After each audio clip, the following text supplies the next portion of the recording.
காலையில நீங்க ஜெபிக்க வேண்டிய ஜெபம், எழும்பணும்னா என்ன ஜெபிக்கணுமாமா?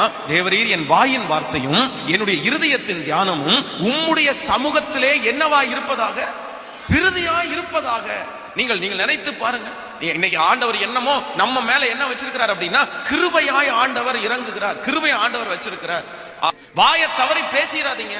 கோபம் வருதுன்னு எதை வேண்டும் என்றாலும் பேசிவிட வேண்டும் என்று நினைக்காதீங்க. உங்க பிள்ளைகளை நீங்க பேசிடாதீங்க. உங்களுடைய கணவனாரை நீங்கள் பேசிவிடாதீர்கள். உங்க மனைவியை நீங்க பேசிடாதீங்க. ஏன்னா வார்த்தை, சில வார்த்தைகள் சில மனிதனை உயிர்ப்பிக்கும், சில வார்த்தைகள் சில மனிதனை உயிர்ப்பிக்காது. என்ன செய்யும் தெரியுமா? சில வார்த்தைகள் சில மனிதனை கொல்லும் என்று வேதம் சொல்லுது.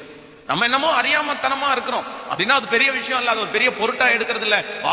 பேசலாம், அதென்ன பெரிய விஷயம், யாராவது கேட்க போறாங்களா, ஏதாவது திட்ட போறாங்களா, அப்படியெல்லாம் இல்லையே அப்படின்னு நினைக்கிறோம். இல்லவே இல்லை. ஆண்டவர் எதை மிக அதிகமாய் கவனிக்க சொல்லுகிறார் என்றால், உன்னுடைய வாயின் வார்த்தைகளிலே